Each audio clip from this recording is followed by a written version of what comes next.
My people, listen to me. Have you ever packed your bag for a holiday thinking you're going to see your cousin and you're going there to eat fresh jollof rice, pepper soup, and isiewu, only for you to find out that your parents have already sold your return ticket? Today, we're looking at a family in Belgium, a 15-year-old Nigerian boy named Daniel. Daniel thought he was going to Nigeria for a fun break. He didn't know that his father had already paid his school fees. But the school fees that the father paid, not in Belgium, but in a strict boarding school in Nigeria. Is this parenting or is this kidnapping? Emeka says he did it just to save his son's life in Belgium.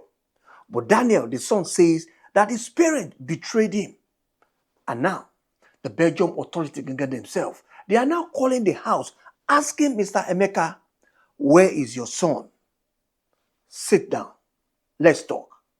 Because this story is going to make you ask yourself, how far would you go to save your child from the street? And is it worth losing their trust forever? Now, Daniel wasn't always a bad kid. In Belgium, he was just a normal teenager. But you know how Europe is, One day you're playing football. The next day you're hanging out with the wrong crowd. In fact, the father started noticing Daniel, that Daniel started looking at picture of ta. At the same time, he started looking at the picture of those kind of things, those cap when they wear, when they get Pharisee, when they get eye like this, Aha. And Daniel at the same time started coming home very, very late. And in school, they started calling the parent at home. It's great. They didn't just drop. They disappeared completely. And Emeka, the dad, and his wife, Ngozi, they tried everything for Daniel. They took his phone away from him. They shouted at him. They even spoke the local language with him. They begged him, but nothing worked. Mr. Daniel, Omo Kigbo Kigbani, right?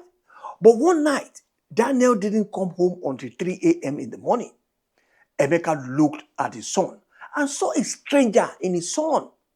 He told his own wife, babe, if we don't act now, the next time we're going to see our son, maybe he's going to be behind a glass wall in a prison.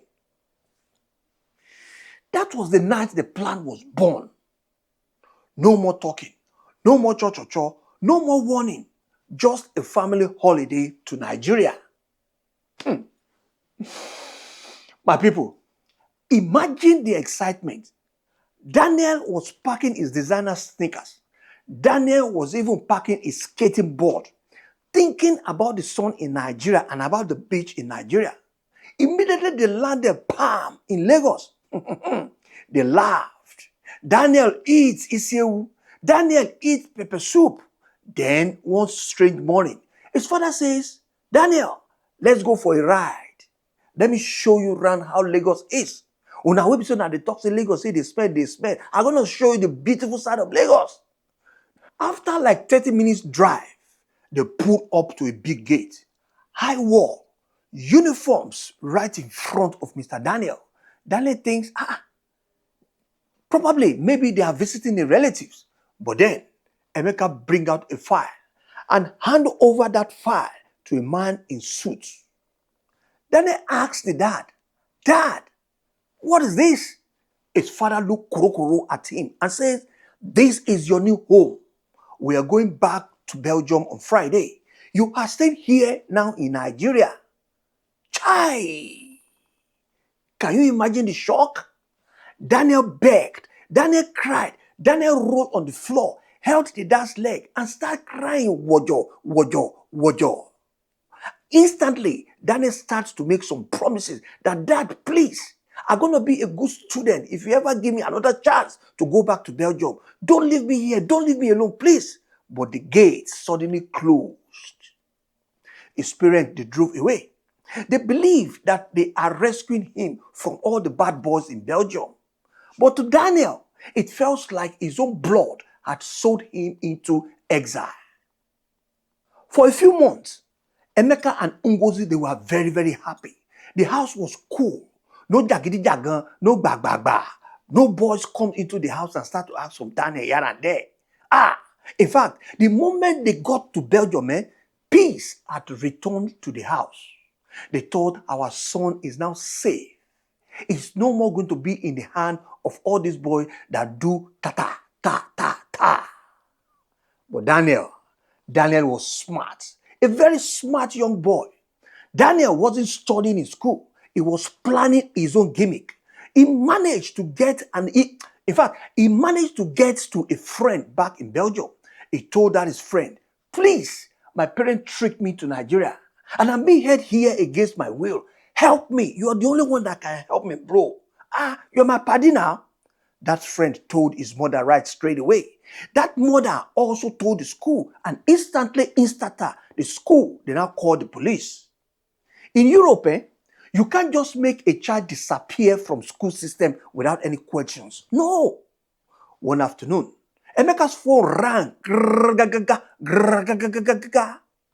It wasn't a relative from Nigeria. It was an official asking one simple question.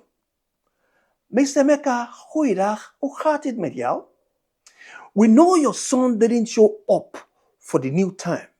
Where is he? Oh, voila. Instantly, Emeka tried to explain things to these people that called. And Emeka was furious.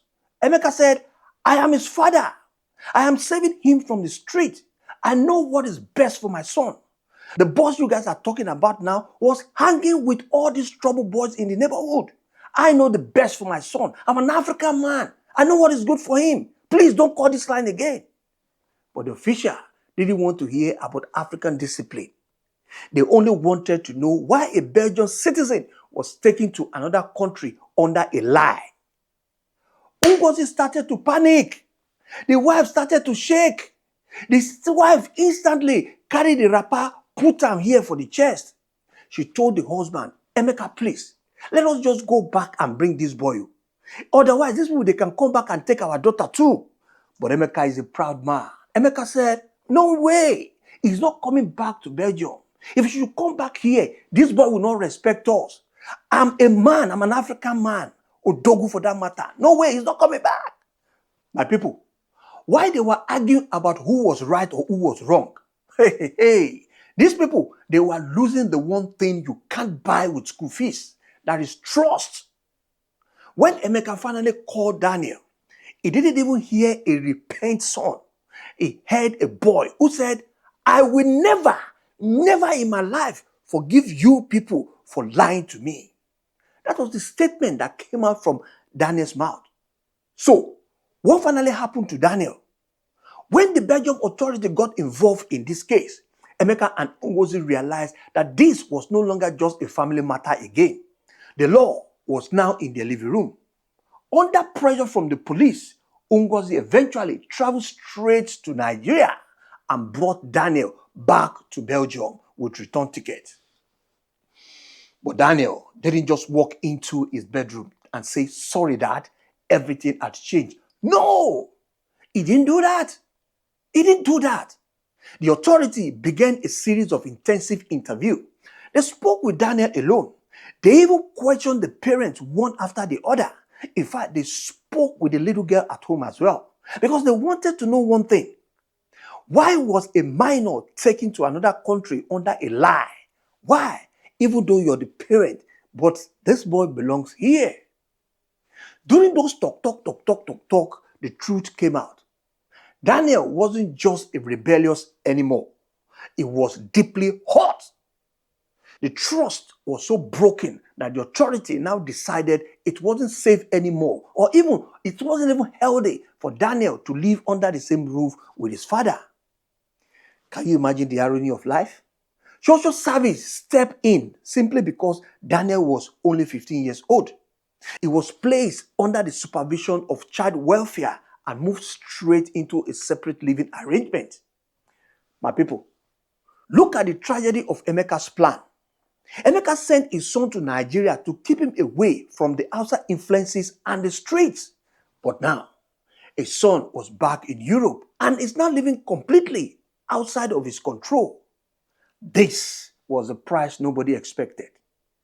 Emeka believed he was saving his son, but Daniel felt it has been discarded.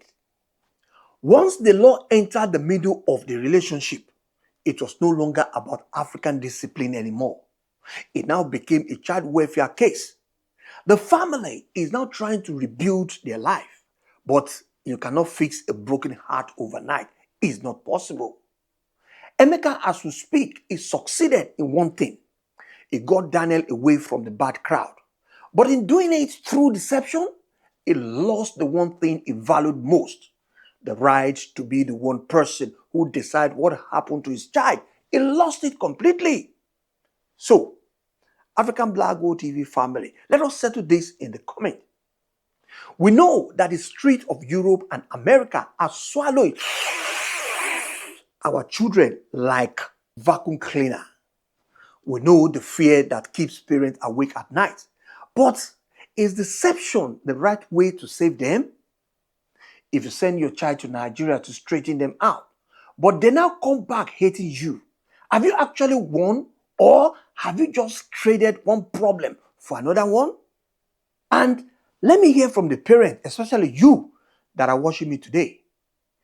Would you do what Emeka did? Or would you lie to your child to save their future? Let me hear from the young people. If your parent did this to you, would you see it as love, or would you see it as a betrayal you can never move past? Drop your comment in the below, please. And please, if you have your own story, like Auntie shared the story of her family with us, kindly let us have it. Because this type of story might save a lot of family in the diaspora. At the same time, if you've ever been in this situation before, please let us know. But I've got one big question for you guys. Please, is it the best to send our kids back to Africa to straighten them up? Or are we just going to give them to shark and to monster in Nigeria? Because some people believe that sending them to boarding house in Nigeria, that they're going to straighten up. While some people believe that even sending them to that Nigeria, they will now become worse. What do you think? If you're in a Emeka's situation, how will you handle the situation?